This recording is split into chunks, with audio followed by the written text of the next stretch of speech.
శ్రీమతి నమః. ఈ మధ్య మనం వారాహి ప్రత్యంగిర అమ్మవార్ల గురించి వీడియోలు చేసుకున్నాం కదా. ఆ వీడియోలు చేసినప్పుడు కింద కొంతమంది నన్ను ఒక మాట అడిగారనమాట. అమ్మ, మీరు ఈ పూజలు అవి చెయ్యొద్దు అని చెప్తున్నారు కదా, ఇవన్నీ వ్యతిరేక ఫలితాలు ఇస్తాయి అని చెప్తున్నారు కదా. కానీ కొంతమంది ఆధ్యాత్మికవేత్తలు ఏం చెప్తున్నారు అంటే, వీళ్ళు ఇలా చెప్పడానికి కారణం వాళ్ళకి అన్యమతస్థులు డబ్బులు ఇస్తున్నారు, అలా డబ్బులు ఇవ్వటం వల్ల వీళ్ళు ఆ డబ్బులు తీసుకుని మన ధర్మాన్ని నాశనం చేయటం కోసం, మిమ్మల్ని పూజల నుంచి దూరం చేయటం కోసం వాళ్ళు మిమ్మల్ని పూజలు చెయ్యొద్దు అంటున్నారు. మీరు శుభ్రంగా చేసుకోండి, ఏమీ పర్వాలేదు, అమ్మ అమ్మే కదా అంటూ మాట్లాడుతున్నారు. అలాగే కలిపురుషుడు వాళ్ళల్లో ప్రవేశించి వాళ్ళ చేత అన్యమతస్థుల ద్వారా డబ్బులు ఇప్పించి ఈ రకమైన వీడియోలు చేయిస్తున్నారు. మీరు వాళ్ళ వీడియోలు చూడకండి, వాళ్ళ మాటలు నమ్మకండి అని చెప్పి మాట్లాడుతున్నారు అని కింద నాకు కామెంట్స్ పెట్టారనమాట. ఆ కామెంట్స్ అన్ని చూసినప్పుడు అదేంటి ఇలా మాట్లాడుతున్నారు, మనం మన ఛానల్ నుంచి వచ్చే డబ్బులు ఎప్పుడు ఇంటి కోసం ఉపయోగించుకోలేదు కదా, ఎవరికైనా అవసరం ఉన్న వాళ్ళకి కదా మనం ఇస్తున్నాము, ఇలా మాట్లాడుతున్నారేంటి అని చెప్పి బాధ కలిగింది. అసలు అన్యమతస్థులు మాకు డబ్బులు ఇవ్వాల్సిన అవసరం ఏంటి?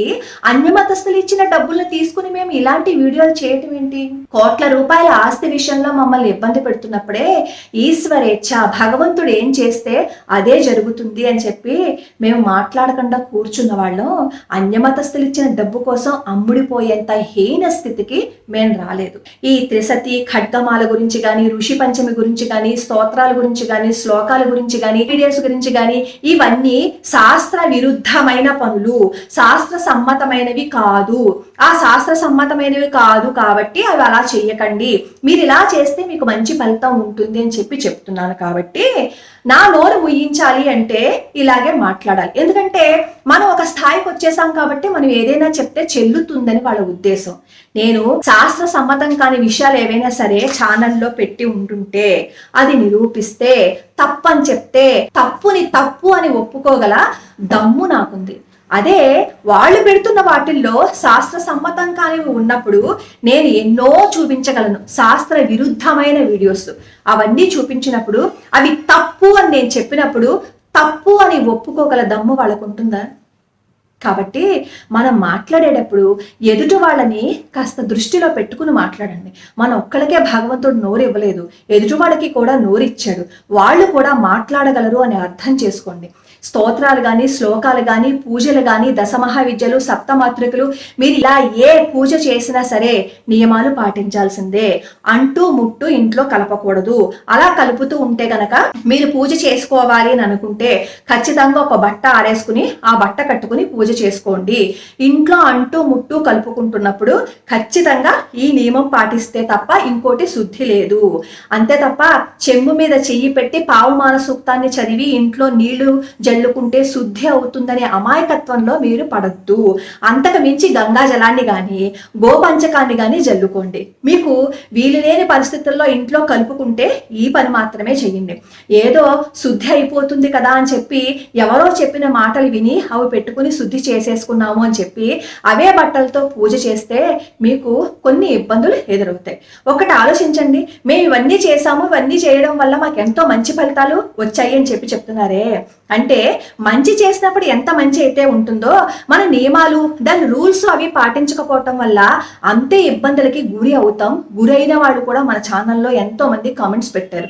పాజిటివ్గా ఉన్న వాళ్ళు ఇద్దరైతే దీనివల్ల నియమాలు పాటించకుండా ఇవన్నీ చేయటం వల్ల నెగిటివ్గా వచ్చిన వాళ్ళు కూడా పాపం చాలా మంది ఇబ్బంది పడ్డారు. కాబట్టే నేను ఈ వీడియో చేయవలసి వస్తుంది. ఏ పూజ చేసినా, ఏ స్తోత్రం చేసినా, ఏ శ్లోకం చేసినా నేనేం చెప్తాను అంటే, బహిష్టులో ఉన్నప్పుడు చదవద్దు, బహిష్టి ఇంట్లో కలుపుకుంటే పూజ చెయ్యొద్దు. అలా కలుపుకున్న వాళ్ళు ఖచ్చితంగా బట్టలు ప్రత్యేకంగా ఆరేసుకుని పూజ చేసుకోండి. భక్తి ఒకటి ఉంటే మాత్రమే సరిపోదు, సంప్రదాయాన్ని, ఆచారాన్ని పాటించండి అని చెప్తుంటే ఇష్టం వచ్చినట్టు కిందకు వచ్చి కామెంట్స్ పెడుతున్నారు కదా. ఒక్కటి గుర్తుపెట్టుకోండి, మనం ఏదో మాట్లాడేశాం కదా అంటే సరిపోదు. మనం వాక్కుతో చేసే కర్మలు చాలా ఎక్కువగా ఉంటాయి. మనం అనవసరంగా ఏదైనా వాక్కుతో మాట్లాడి యువతల వాళ్ళని బాధ పెడుతూ ఉన్నాము అని అనుకోండి, అది కూడా మనం చేసుకున్న దుష్కర్మే అని మాత్రం మీరు మర్చిపోకండి. ఇదేం మిమ్మల్ని బాధ పెట్టాలని చెప్పి నేను అంటలేదు. కానీ నేను మన సంస్కృతి గురించి, మన సంప్రదాయం గురించి మాట్లాడుతుంటే అవతలి వాళ్ళు ఇంకొక సంప్రదాయం గురించి మాట్లాడుతూ ఏమాత్రం ఆచారాలు పాటించాలి అని చెప్పకుండా ఇవి చేసుకోండి అని మాత్రమే చెప్తూ ఉంటే, శాస్త్ర విరుద్ధమైన వీడియోలు చేస్తూ ఉన్నప్పుడు నేను ప్రశ్నిస్తే తప్పేంటి? మరి వాళ్ళు శాస్త్రాలు చదువుకున్నారా, ఈ వీడియోలన్నీ చెప్పడానికి వాళ్ళకి హక్కు ఏంటి అని చెప్పి అడగమన్నప్పుడు నేను కూడా ఇదే అడుగుతున్నాను. మీరన్నీ చెప్తున్నారు కదా, మీకు హక్కేంటి? మీకే శాస్త్రం తెలుసు, మీరేం చదువుకున్నారు అని నేను కూడా ప్రశ్నించే రోజు రాకూడదని నేను కోరుకుంటున్నాను. దయచేసి అర్థం చేసుకోండి. మన నియమాలు పాటించామని అనుకోండి, మనకి మంచిది. నేను కూడా చెప్పేయగలను, మీరు కూడా ఇలా చేసేసుకోండి, నియమాలు ఏం పాటించకుండా అని. అలా చెప్తే చక్కగా నాకు ఎంతో మంది అభిమానులు అవుతారు. కానీ నేను అలా చెప్పను. ఎందుకు అంటే ఎంత అయితే మనం రూల్స్ పాటించకుండా చేస్తున్నామో అది ఖచ్చితంగా మనల్ని ఇబ్బందికి గురి చేస్తుంది. మన ఛానల్ సబ్స్క్రైబర్ అనమాట, వాళ్ళ ఇంట్లో శ్రీచక్రం ఉంది, మేరువు. దాన్ని అలా ఇంట్లో పెట్టుకుని వాడికి గుర్తొచ్చినప్పుడల్లా కాస్త కుంకుమ పూజ చేస్తూ కాస్త ఏదో నివేదన చేస్తూ ఉన్నారు. నేను ఎప్పుడో చెప్పానన్నమాట, ఆ శ్రీచక్రాన్ని తీసేయి, వద్దు, మానసికంగా ఎన్నో ఇబ్బందులు ఎదురవుతాయి అని. అప్పుడు తను తీయలేదు.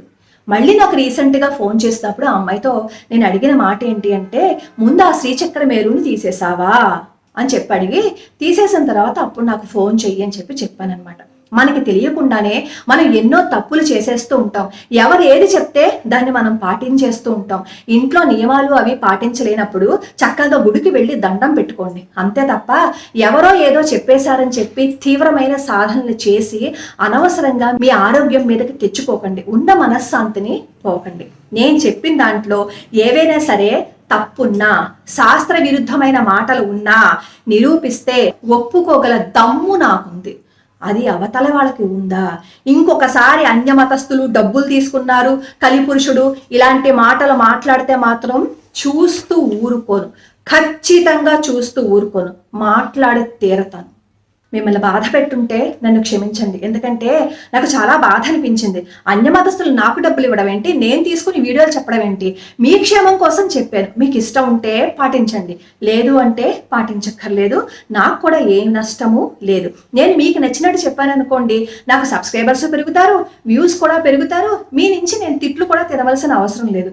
కానీ ఇన్ని తిట్లు తింటూ ఇన్ని ఇబ్బందులు పడుతూ నేను ఎందుకు చెప్తున్నాను అంటే, మీ మంచి కోసం, మీ క్షేమం కోసం అని ఆలోచిస్తే అంతకంటా మీరు నాకు చేసే మేలేమీ ఉండదు. లోకా సమస్తా సుఖినో భవంతు, సర్వే జనా సుఖినో భవంతు.